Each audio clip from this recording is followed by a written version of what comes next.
Salam Alaim, BCM, selamat siang. Ya bro, silakan.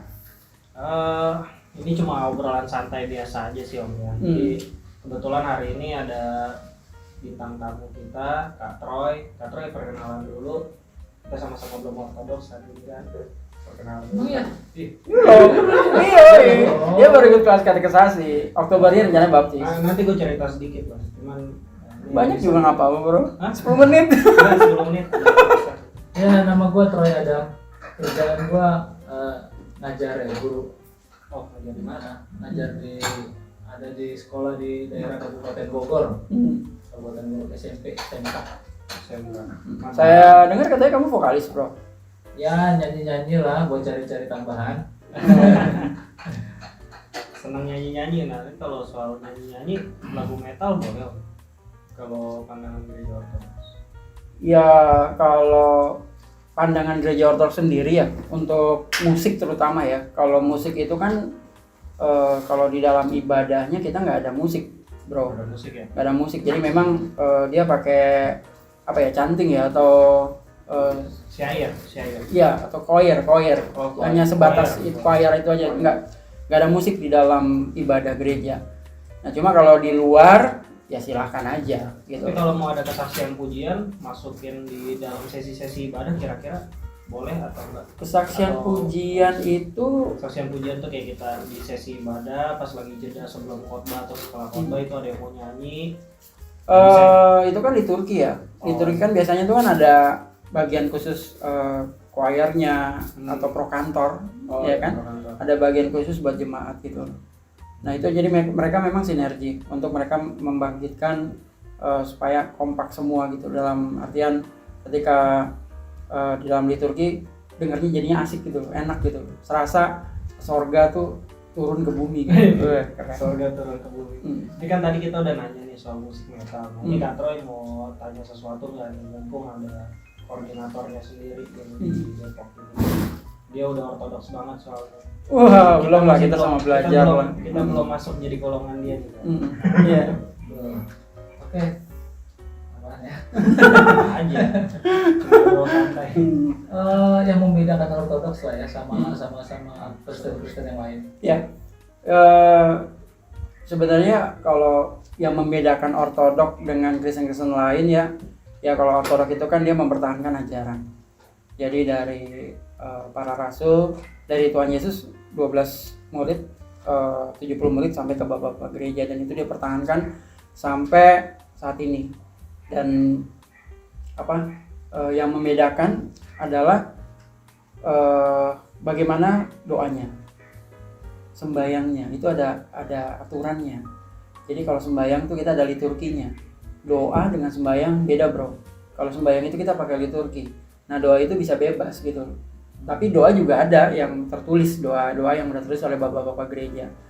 Nah udah gitu apalagi tata ibadahnya di dalam itu nggak ada musik, dan kalau buat di ortodoks sendiri dia berdiri ketika kiblatnya ngadep ke timur semua. Dan yang ketiga adalah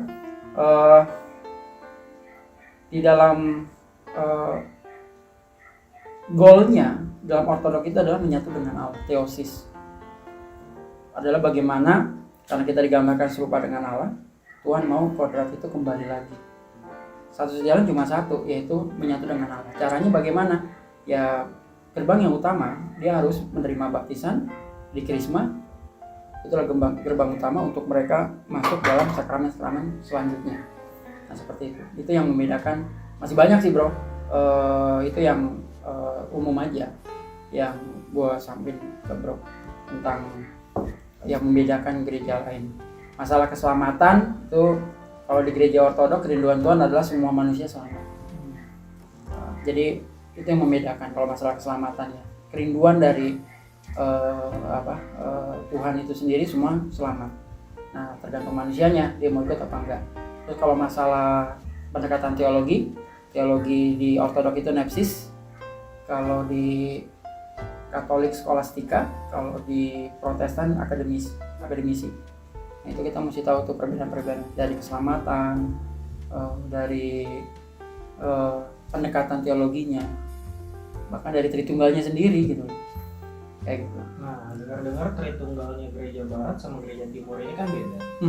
Gereja barat tuh yang kita tahu ada mulai dari Katolik sama denominasi Protestan. Kalau di gereja timur sendiri Ortodoks kan rata-rata sama ya? Sama semua. Ya. Coba Om jelasin deh Om, Tritunggalnya Ortodoks apa sih? Ya aku sih simpel aja ya, seperti apa ya? Mungkin simpelnya gini.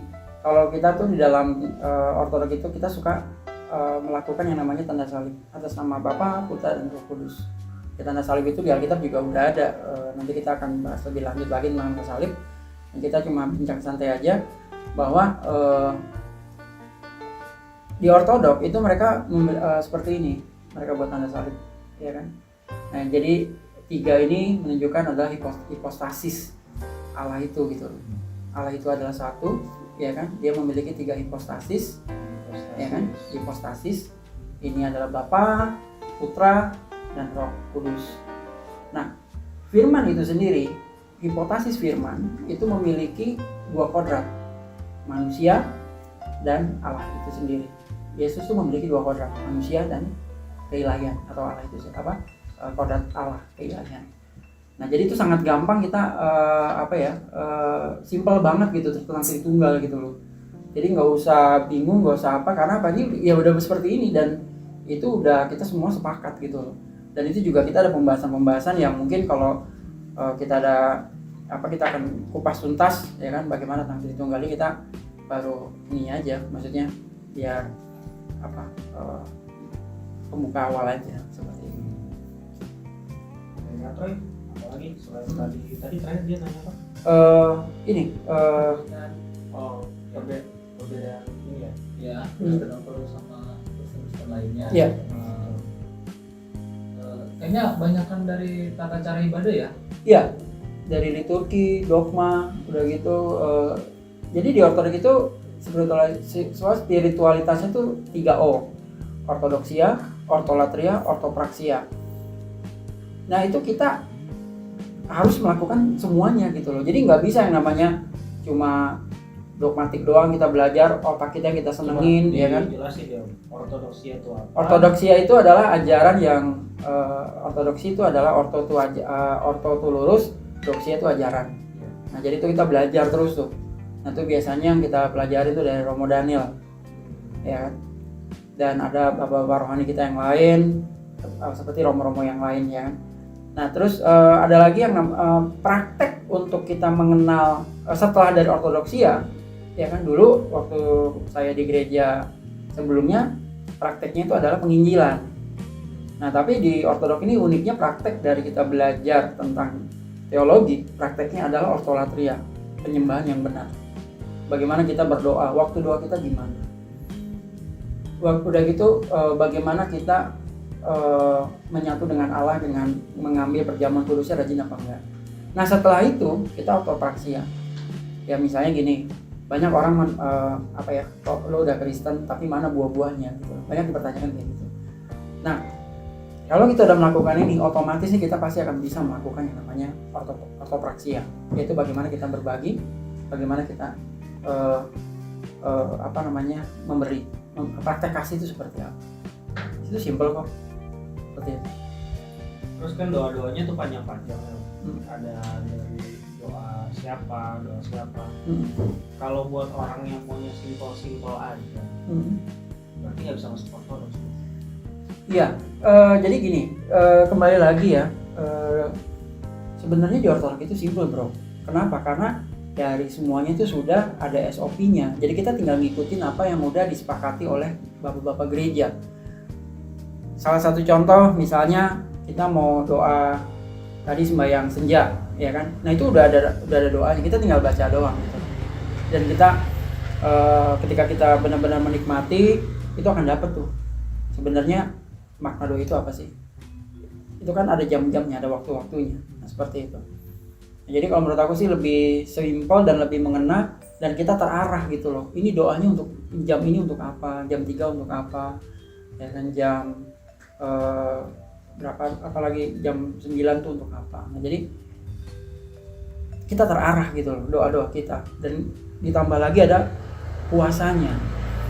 Nah, jadi bagaimana cara kita mematikan daging, ya kita harus puasa gitu loh. Nah, puasa di ortodok ya puji Tuhan ya cukup lumayan banyak tuh, dari 365 hari itu sekitar 200-an lebih total puasanya selama setahun. Oh, gitu Om. Berarti kan ini kita baru ngobrolin yang remeh aja, yang singkat aja, udah kebayang nih banyak materinya. Berarti mesti kita mungkin yang praktek langsung. Iya, betul. Praktek langsung. Nah, berarti buat orang yang nanti sekiranya mau belajar ortodoks di kota Depok, iya, itu bisa ketemu siapa nih? Iya, bisa ketemu saya, Bro Tommy. Ya, saya Bro Tommy, itu bisa datang langsung ke tempat ini di Jalan Suci Basilius Agung, Jalan Flamboyan, Kontrakan Nias, Depok Lama. Depok Lama. Nomor WA 0896 2127 1645. ya, berarti bisa dihubungi juga lewat WhatsApp. Terus ini bukanya kapan nih? Bukanya kita 24 jam. 24 jam setiap hari? Setiap hari. Oh, berarti kapanpun bisa. Kapanpun, datang. ya. Dan semua kalangan bisa datang. Kita melayani siapapun. Iya. Oke, menarik Om ya.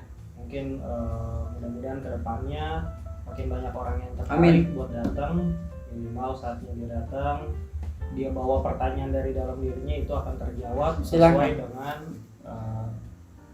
tatanan koridornya ortodoks. Jadi kita nggak melenceng dengan interpretasi kita.